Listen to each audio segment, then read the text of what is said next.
अथ अष्टदशो अर्थात् 18औं अध्याय। नागिनी व्रत कथा उपाख्यान। कुमारजी आज्ञा गर्नुहुन्छ, हे अगस्त्य मुनि।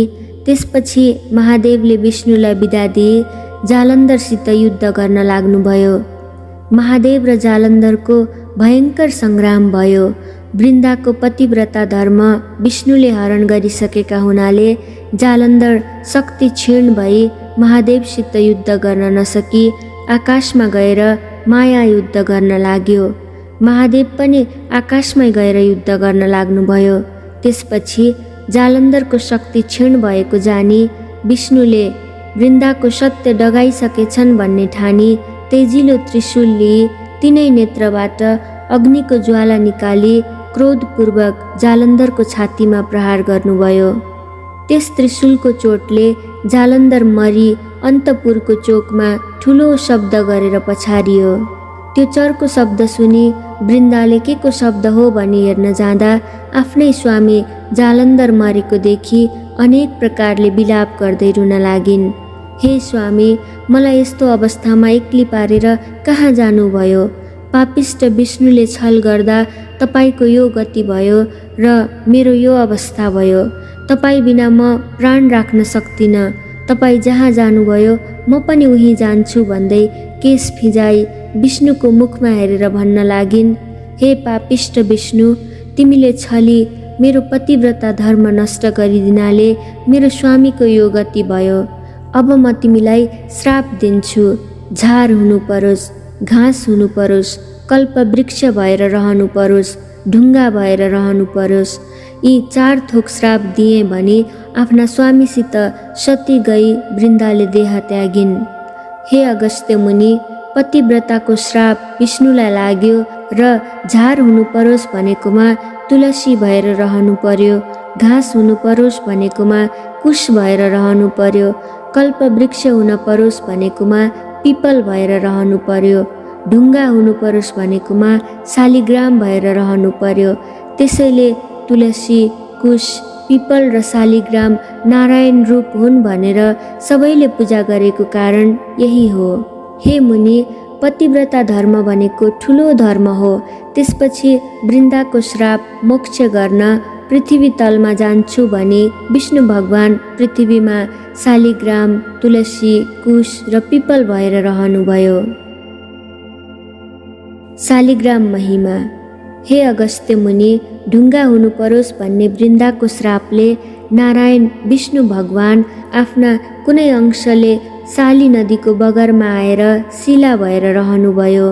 तिनै शिलालाई मानिसहरू शालिग्राम भन्दछन्। हे अगस्त्य मुनि, जो जन सधैँ शालिग्राम रूप नारायणको श्रद्धा भक्तिपूर्वक पूजा गर्ने गर्दछन् अनि निरन्तर ओम नमो भगवते वासुदेवाय यो 12 अक्षरी मन्त्र या ओम वासुदेवाय नमः यो 8 अक्षरी मन्त्र जपिरहन्छन् वा दिनहुँ 108 पल्ट बिहान बिहान जप्ने गर्दछन्, त्यस्ताले मरेपछि यमलोक वा यमराजका दूतहरूलाई देख्दै देख्दैनन्, किनकि ती भक्तहरू सरासर विष्णु लोक जान्छन्।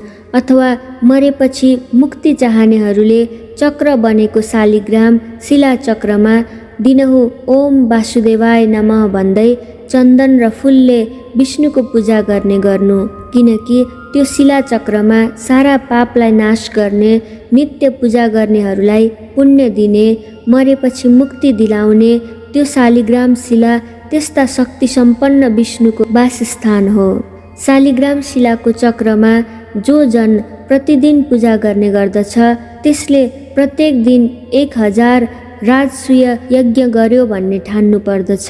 ती जान्न योग्य अविनाशी परब्रह्मा विष्णुलाई नित्य नमस्कार गर्दा जो पुण्य प्राप्ति हुन्छ, मनुष्यहरूलाई त्यही पुण्य शालिग्राम शिलाको नित्य पूजा गर्नाले पनि प्राप्त हुन्छ।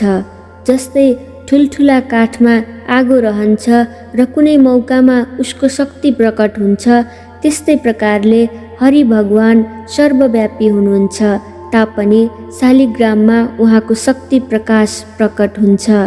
हे अगस्त्य मुनि, जसले ठुला ठुला पाप गरेका छन्, जसलाई शुभ कर्मको अनुष्ठान गर्ने अधिकार छैन, त्यस्ताले पनि शालिग्रामको पूजा गर्ने गरे भने ती जन नरक जाँदैनन्। विष्णु भगवान लक्ष्मीमा रमण गर्दा पनि त्यति प्रमोदित हुनुहुन्न अनि आफ्नो पुर वैकुण्ठमा पनि त्यति रमाउनुहुन्न जति शालिग्राम शिला चक्रमा सदा उहाँ रमाउनुहुन्छ। जुन व्यक्तिले शालिग्रामको शिलामा बनेको चक्रमा हरिको पूजा गर्छ, मानौ उसले अग्निहोत्रको आचरण गर्दै सागर पर्यन्तको भूमि दान गर्यो भन्ने ठाने हुन्छ। मनुष्यले एकैपल्ट पनि शालिग्राम शिलाको पूजा गर्छ भने त्यसका सबै पापहरू जसरी सूर्योदय भएपछि अन्धकार नाश हुन्छ त्यसै गरी नाश हुन्छन्।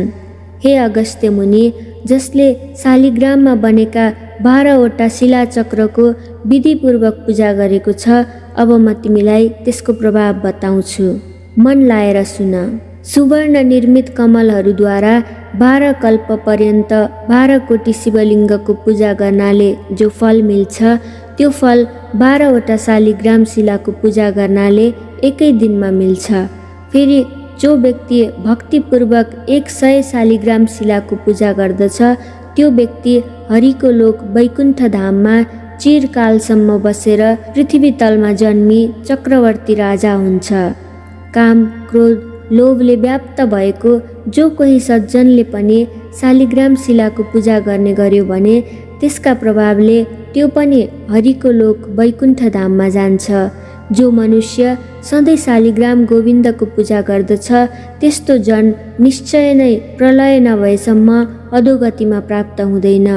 मनुष्यहरू बिना तीर्थ, बिना दान, बिना यज्ञ, बिना बुद्धि पनि शालिग्राम शिलाको पूजा गर्ने गर्नाले मुक्तिमा प्राप्त हुन्छन्। शालिग्राममा हरिको पूजा गर्ने जन उग्र पापी नै भए पनि पछि उसको न नर्कवास न गर्भवास हुन्छ, न त ऊ किरा फट्याङ्ग्रा आदि कुत्सित योनिमा नै जन्मिन्छ, अर्थात् त्यस्तो तीर्थक योनि यानि तेस्रो शरीर हुने योनिमा जाकिँदैन। दीक्षा, विधान र मन्त्र जान्नेवाला जो जन सधैँ शालिग्राममा विष्णुको पूजा गर्दछ भने त्यो जन वैष्णव धाममा जान्छ। शालिग्राम शिलाको जलले जो आफूलाई अभिषेक गर्दछ, मानौ उसले सधैँ तीर्थहरूमा नुहाएको हुन्छ र सबै यज्ञहरूमा दीक्षित भएको हुन्छ। गङ्गा, गोदावरी, रेवा आदि जो मोक्ष दिने नदीहरू छन्, ती सब तीर्थसहित भएर शालिग्राम शिलाको जलमा निवास गर्दछन्। तसर्थ नाना प्रकारका नैवेद्यहरूले, फुलहरूले, दीपहरूले, चन्दनहरूले र स्तोत्र पाठ, बाजा, गाजा, गीत आदिहरूले शालिग्राम शिलाको पूजा गर्नुपर्दछ। कलियुगमा जो मनुष्य भक्तिपूर्वक शालिग्राम शिलाको उक्त विधानले पूजा गर्दछ, त्यो मनुष्य हजारौं करोड वर्षसम्म हरिको निकटमा रमाउँदै रहन्छ। आफूले दर्शन गरिएका, पूजा गरिएका, स्तुति गरिएका करोडौं शिवलिङ्गहरूले जो फल मिल्छ, त्यो फल एउटै पनि शालिग्राम शिलामा गरिएको दर्शन, पूजन, स्तवनले प्राप्त हुन्छ। जो मनुष्यहरू शालिग्राम शिलाबाट उद्भव विष्णुलिङ्गमा एकपल्ट पनि पूजा गर्दछन्, ती जन आध्यात्म ज्ञान रहित भएका भए पनि मुक्ति प्राप्त गर्दछन्। शालिग्राम शिलारूपी केशव भगवान जहाँ रहनुहुन्छ, त्यही यक्ष, देवता, सिद्ध र 14 भुवन रहन्छन्। जो मनुष्य शालिग्राम शिलाको अगाडि रहेर पितृहरूको श्राद्ध गर्दछ, त्यसका पितृहरू तृप्त भएर 100 कल्पसम्म स्वर्गमा निवास गर्दछन्। जो मनुष्य नित्य प्रति शालिग्राम शिलाको जल पिउँछन्, त्यस्ताले हजारौं पल्ट पञ्चगव्य आचमन गर्नाले के प्रयोजन, अर्थात् केही प्रयोजन छैन। जुन ठाउँमा शालिग्राम शिला रहन्छ, त्यहाँबाट चारैतिर 3 योजन अर्थात् 12 कोशसम्म त्यो स्थान तीर्थ समान मानिन्छ।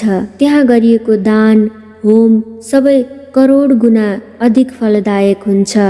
शालिग्राम शिलाको जल एवं गोमती चक्रको जल, यी दुवै जल मिलाएर जो मनुष्य रोजै पिउँछ र शरीरमा छर्कन्छ, त्यसको शरीर नै चक्रले चिह्नित भएको जस्तै हुन्छ। यसमा कुनै संशय छैन। जो चक्र संसारमा गुप्त रहन्छ, त्यो चक्र यमलोकका धर्मराजलाई छोडेर अरू कसैले पनि देख्दैन।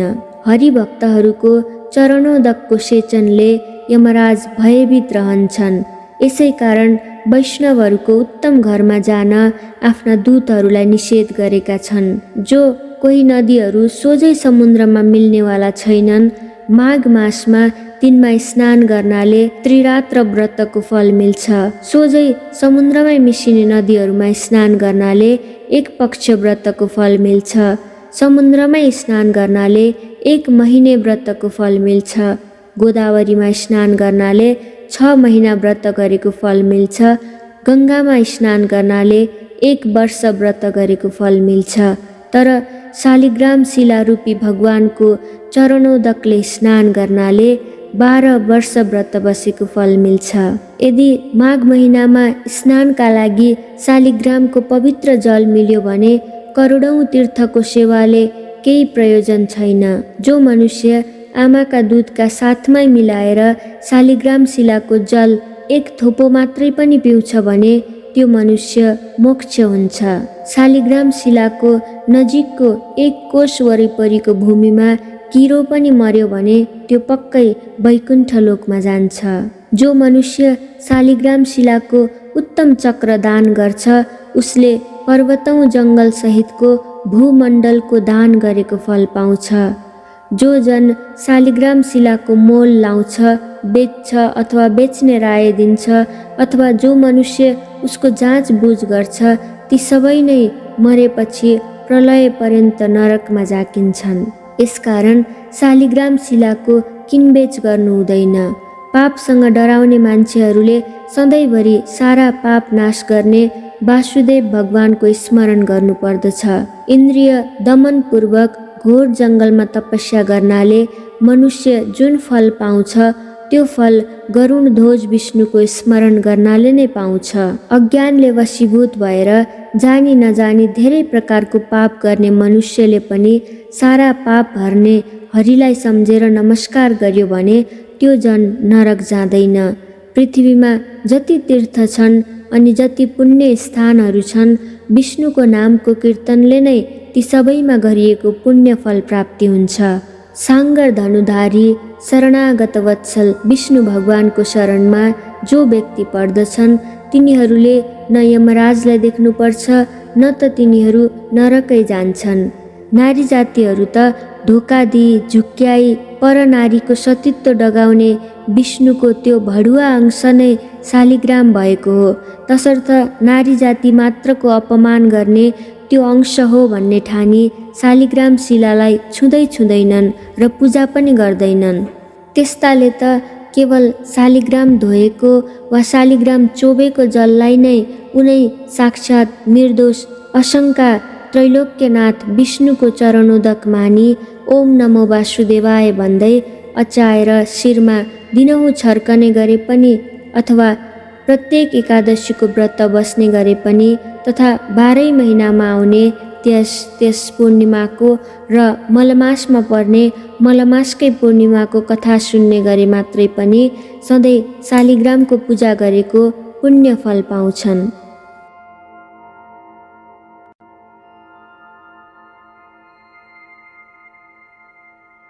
तुलसी महिमा। हे अगस्त्य मुनि, घाँस हुनु परोस् भन्ने सती वृन्दाको शरापले आफ्ना एक अंशले तुलसी भएका तुलसीका पातहरूले जो मनुष्य हरिको पूजा गर्दछ त्यो मनुष्यलाई पानीमाथि पानीमै रहेको कमलको पातलाई पानीले नभिजाए झैँ कुनै पापले पनि छुन सक्दैन। 1 तोला सुन या 4 तोला चाँदी दान गर्नाले जो फल प्राप्त हुन्छ त्यो फल कुनै पनि एकादशीको दिन तुलसी पत्रले हरिको पूजा गर्दा प्राप्त हुन्छ। एकादशीका दिन तुलसी पत्रले पूजा गर्दा भगवान विष्णु जस्तो प्रसन्न हुनुहुन्छ त्यस्तो प्रसन्नता रत्न, मणि, वैदुर्य मणि अनि मुगा आदिले पूजा गर्दा पनि प्रसन्न हुनुहुन्न। एकादशीको दिन जुन जनले तुलसीका मञ्जरीहरूले केशव भगवानको पूजा गर्दछ त्यसले जन्मेदेखि गरेका पापका घुरान सबै बढार्दछ अनि जन्म जन्मान्तरका 10,000 वर्षदेखि गरिआएका आफ्ना सारा पापकन खाक गरिदिन्छ। सधैँ दर्शन गरिएकी, सधैँ स्पर्शन गरिएकी, सधैँ ध्यान गरिएकी, सधैँ कीर्तन गरिएकी, सधैँ स्तुति गरिएकी, स्वयं रोपिएकी, स्वयं सेचिएकी, सधैँ पूजा गरिएकी र सधैँ ढोगिएकी तुलसी कल्याणकारी हुन्छन्। यी उक्त 9 प्रकारले जो जन प्रतिदिन तुलसीको भक्ति गर्दछन् त्यस्ता जन हजारौं करोड युगसम्म हरिको घर वैकुण्ठमा वास गर्दछन्। हे अगस्त्य मुनि, रोपिएकी तुलसीले जति जरा फैलाउँछिन् त्यति 1000 युगसम्म रोप्नेको पुण्य फैलाउँछिन् अर्थात् बढाउँदछिन्। हे अगस्त्य मुनि, जुन जनद्वारा रोपिएको तुलसी जबसम्म आफ्ना हाँगा बिगा शाखा प्रशाखाहरूले र उनका बिया पुष्प र पत्रले पृथ्वी तलमा बढिरहन्छन्, ती पुरुषका कुलमा जो जन्मिएका छन्, जो पछि जन्मने छन् र जो बितिसके ती सब जनको 2000 कल्प वर्षसम्म हरिको धाममा अर्थात् वैकुण्ठमा वास हुन्छ। हे अगस्त्य मुनि, झाङका झाङ तुलसीको झाडी रोप्नेले यमराजको दर्शन गर्नु पर्दैन, किनकि तुलसीको बुटो सबै पापलाई नाश गर्ने, चिताएको कल्याणकारी कुरो पुर्याउने, पुण्य दिने हुन्छ। जुन घरमा झाँगिएको तुलसीको मठ रहन्छ त्यो घर पुण्य तीर्थ समान हो, त्यहाँ यमराजका दूतहरू जाँदै जाँदैनन्। जो जन आफ्ना घरको आँगनमा तुलसी रोप्दछन् ती जन त्यस तुलसीको बोटमा जति बीज र तुलसी दल हुन्छन् अनि ती बीजका सन्तान दर सन्तान फैलिँदै चलिरहन्छन्, त्यति 1000 वर्षसम्म स्वर्गमा बस्दछन्। तुलसीको बास्ना सुँघेर प्रसन्न मन भएका पितृहरू गरुडमा चढेर चक्रपाणी विष्णुको भवन वैकुण्ठमा जान्छन्। नर्मदाको दर्शन, गङ्गाको स्नान र तुलसीका झाडीको स्पर्शन यति नै अर्थात् यति नैको पुण्य उत्तिकै कहिएको छ। तुलसी रोप्नाले, हुर्काउनाले, सेच्नाले, दर्शन गर्नाले मात्रै पनि मनुष्यहरूले आफ्ना मन, वचन, शरीरले सञ्चय गरिएको पापलाई डढाउँछ अर्थात् विनाश गर्छ। जो जन तुलसीका मन्जरीहरूले नारायण हरिको पूजा गर्दछ त्यो जन मरेपछि मुक्त हुन्छ। उसले फेरि गर्भवासको ओहोर दोहोर गर्नु पर्दैन। पुष्कर आदि तीर्थहरू तथा गङ्गा आदि नदीहरू अनि वासुदेव आदि देवताहरू सबै नै जो तुलसीको बोट रोपेर त्यसका पातले विष्णु भगवानको पूजा गर्दछ त्यो त्यस्तो जन जहाँ भगवान चतुर्बाहु विष्णु रहनुहुन्छ अन्तमा प्रसन्नतापूर्वक उही रहन पाउँछ। यसकारण आफ्नो सदा कल्याण चाहने नर नारीले आफ्नै घर आँगनमा गहिरोसम्म जरा पुग्ने गरी मलिलो माटो भरी बनाएको मठमा तुलसी रोपी तिनै तुलसीको सधैँ पूजा गर्नुपर्दछ र पूजाको अन्तमा भक्तिपूर्वक यो स्तुति गर्नुपर्दछ अनि नम्रतापूर्वक ती तुलसीलाई ढोग्नु पर्दछ। या दृष्टा निखिला घंस घसमनी स्पृष्टा वपु पावनी रोगाणामभिवन्दिता निरशनी सिक्तान्त्रक त्राशिनी प्रत्यासन्न विदायिनी भगवतः कृष्णस्य सारोपिता न्यत्सा तच्चरणे विमुक्तिफलदा तस्यै तुलस्यै नमः।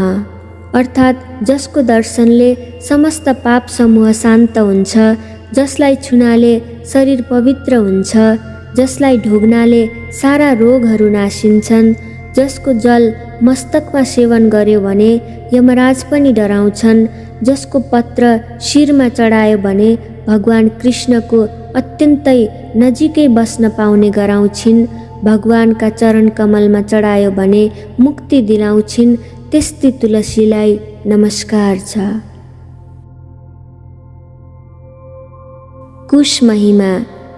झार हुनु परोस् भन्ने सती वृन्दाको श्रापले कुश रूपमा झार हुनुभएको कुशमा विष्णुका अधिकांश शक्तिशाली शक्ति रहेका छन्। भाद्र कृष्ण औँसी अर्थात् कुशी औँसीका दिन जरै समेत उखालेर राखेको कुश फेरि अर्को कुशी औँसी नआएसम्म पवित्रै रहन्छ। अरू दिन उखालेको चाहिँ त्यसै दिनभरि मात्र पवित्र रहन्छ। कुश अत्यन्त पवित्र र पुण्यदायी झार हो। काँचो दुधमा दुधको मात्रा अनुसार 2-4 बोट हरियो कुश हालेर राखिदियो भने त्यो दिनभरि त्यो दुध फाट्दैन। ग्रहण लागेको बेलामा घरमा राखेको पानीमा कुश हालेर राखिदियो भने ग्रहण लाग्दा हुने वातावरणको दूषित दोष त्यस पानीमा पर्दैन। समस्त देव कार्यमा तथा समस्त पितृ कार्यमा अनि वेद मन्त्र र चण्डी मन्त्र जस्ता पवित्र मन्त्रहरूले कुनै वस्तुलाई मन्त्रने कार्यमा एवं वेदका मन्त्रहरू पढेर गरिने समस्त संस्कार एवं हवन कार्यहरूमा अनि प्रतिज्ञा गर्ने काममा, दान गर्ने काममा, सङ्कल्प गरिने काममा, दिएको दिएै गरिने महादानहरूमा कुश नभई हुँदैन। तिल, जौ, जल यी 3 शक्तिसहितका ब्रह्मा, विष्णु, महेश स्वरूप 3 टुक्रा कुश हातमा लिएर गरिएको समर्पण कार्य उसैले वा उसका सन्तानले फर्कायो वा खोस्यो भने त्यस्तो खोस्ने जनको अपतालिनै पर्छ या दुर्गति हुन्छ। कुश छोएर वा लिएर झुटो बोले या क्रिया हाले त्यस्तालाई कोड निस्कन्छ। वेदका मन्त्रहरूले मन्त्रेको कुशले मात्रै पितृहरू भएको ठाउँमा पिण्ड, पानीको सार तत्त्व र समाचार पुर्याउँछ। देवताहरूलाई हविको भाग दिलाउँछ। मन्त्रिएको वस्तुमा विष्णु शक्ति सम्पन्न गराउँछ, अर्थात् हरेक पवित्र कार्यलाई सुसम्पन्न पार्दछ। कुश चोबेको जललाई विष्णुको चरणोदक नै मानिन्छ। यसै उसले कुशले जल छर्किएर अभिषेक गरिन्छ। अछुत कसैले छोइएर वा छोएर अशुद्ध भएको वस्तुलाई कुश जलले शुद्ध पवित्र पारिन्छ।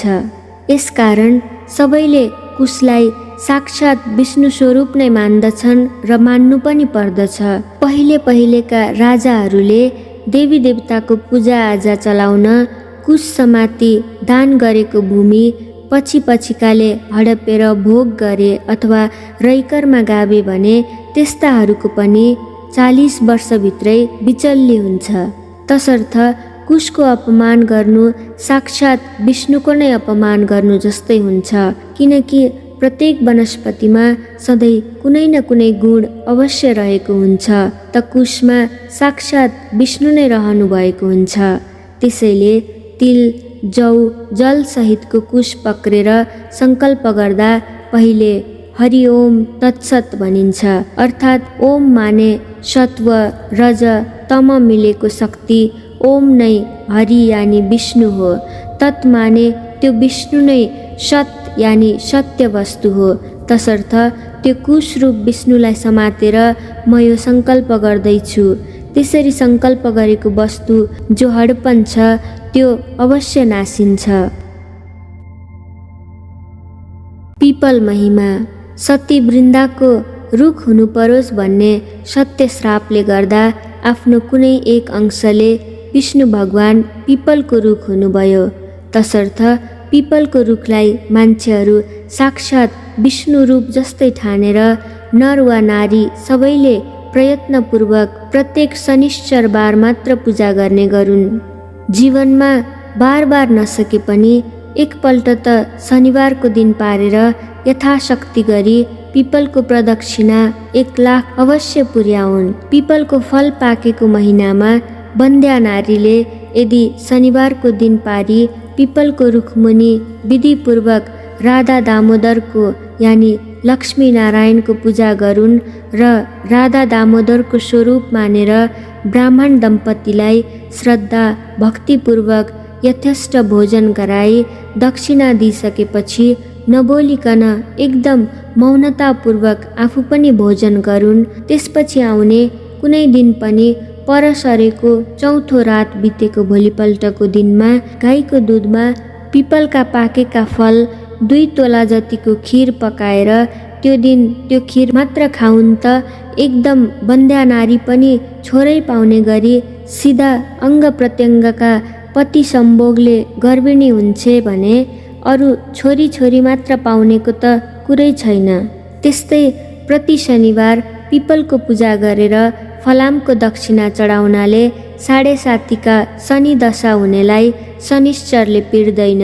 अनि पिपलको पूजन, दर्शन, स्पर्शन, प्रदक्षिणा यी सबै शनिश्चरबार मात्रै गर्नुपर्दछ, किनकि पिपलको रुखमा मात्रै शनिश्चरले टिक्ने ठाउँ पाएकाले अरू बार गर्यो भने शनि रिसाउँछ र त्यो पूजन आदि गर्ने मनुष्य सदा महादरिद्र रहन्छ, किनकि पिपलको वृक्षमा शनिश्चरको पनि बास छ र अरू भूत, प्रेत, पिशाच, राक्षस, साकिनी, डाकिनी आदिको बास पनि छ।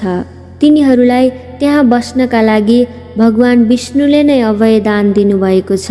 यसैले पिपलको बोट नजिकैको घरमा पिशाचदेखि डराउने पितृहरू जाँदैनन्। प्रातः, मध्याह्न, सायं, आधा रातमा भूत, प्रेत, पिशाच नाच्ने हुनाले त्यो लाग्छ भनेर मानिसहरू पिपलको बोट भएको ठाउँमा त्यतिखेर जाँदैनन् र केटाकेटीलाई पनि जान दिँदैनन्, निगरानी राख्छन्। त्यसै कारण भूत प्रेत आदिको आश्रय स्थान भएको पिपलको रुख काट्नाले या उसको दाउरा बाल्नाले त्यो काट्ने वा बाल्ने व्यक्तिको अप्ताली नै पर्छ, किनकि पिपलको वृक्ष भूत प्रेत आदिको निवास स्थान हो र वृन्दाका श्रापले पिरिएका साक्षात् विष्णुको स्वरूप नै हो। हे अगस्त्य मुनि, त्यसरी वृन्दाको सत्य डगाउने काम सकि शिवजीसँग विदा भई विष्णु भगवान वैकुण्ठ धाम गएपछि शिवजी आफ्नो काम फत्ते पारी हर्षले साँडेमा चढी सकल देवता अघि पछि लगाई अनेक खुसीका बाजा बजाई अप्सराले नाची गन्धर्वले गाना गरी पुष्पवृष्टि गर्दै कैलाशमा प्रवेश गर्नुभयो। अनि प्रमथगणसहित शिव शक्ति स्वरूपले रहनुभयो। त्यसपछि सबै देवताहरू महादेवसित बिदा मागेर आफ्ना आश्रममा गई आनन्दपूर्वक रहन लागे। हे अगस्त्य मुनि, अब पातालका कुरा कहन्छु, तिमी ध्यानपूर्वक सुन। पार्वतीको आज्ञाले अश्वत्थामा ऋषि सप्त पातालको मूल र सातलमा पुगे। कस्तो पाताल भने सूर्यको प्रकाश झैँ प्रकाशमान भएको, अनेक प्रकारका रत्नहरू जडेर बनाइएको, सुवर्णको पुरीमा असङ्ख्य सम्पत्ति भएका शेषनाग, तक्षकनाग, कर्कोटकनाग, पद्मनाग, शङ्खनाग, कुलिकनाग र करुणनाग बसेका र नागिनीहरू पनि हीरा, मोती, मणि, माणिक्य आदिका गहना एवं उत्तम उत्तम वस्त्रालङ्कार पहिरी ऊभन्दा ऊ राम्री भएर बसेका त्यस्तो स्थानमा पुगेपछि अश्वत्थामाले, हे शेषनाग, पार्वतीको आज्ञाले श्री स्वस्थानी परमेश्वरीको व्रत गराई जो दुखी छन्, जो दरिद्र छन्, तिनको उद्धार गर्न म यहाँ आएको हुँ। यहाँ कोही दुखी छन् कि भनी सोधे। अश्वत्थामाको वचन सुनि शेषनागले भने, हे ऋषि, यहाँ उस्ता दुखी र दरिद्र कोही पनि छैनन्। त्यहाँ त्यस वनको नगिचै शङ्खचूड नाग, रत्नचूड नाग, कुपादत्त नाग र धार्तराष्ट्र नागको घर छ। तिनका स्त्रीहरू साह्रै कष्टमा छन्, त्यहीँ गएर सुध्याऊ। यति शेषनागले भनेपछि अश्वत्थामा तिनै नागिनीहरू कहाँ गए। त्यहाँ शङ्खचूड नागकी स्त्री हिरावती, रत्नचूड नागकी स्त्री रत्नावती र कुपादत्त नागकी स्त्री मृगावती एवं धात्रराष्ट्र नागकी स्त्री मदनावती थिए। यति ती नाग नागिनी परस्पर अनन्य प्रीतिले बस्दा दैव संयोगले दुःख पाई घरमा बस्न नसकी ती चारैजना नागहरू परदेश गएका रहेछन्। अनि नागिनीहरू पनि पति परदेश गएपछि चारैजनाले सल्लाह गरी घर छाडेर वनमा बसी दुःखका दिन बिताउन लागेका रहेछन्। ती नागिनीहरू दुःखमा परे पनि महासत्यवादिनी थिए। नागहरू परदेश लागेको 12 वर्ष बित्दा पनि नागहरूले नागिनीहरूको र नागिनीहरूले नागहरूको केही समाचार पाउन सकेका थिएनन्। अश्वत्थामा ऋषि त्यस्ता दुःखका सिन्धुमा डुबिरहेका ती नागिनीहरूलाई हपार्दै उहीँ पुगे। ती नागिनीहरूले सुनेर को हपार्दछ भनी गुफाबाट निस्केर हेरे अनि अश्वत्थामा ऋषिलाई देखेर सोधे, हे अश्वत्थामा ऋषि, आज हामी पापिनी दुखिनीका घर के कामले आउनुभयो?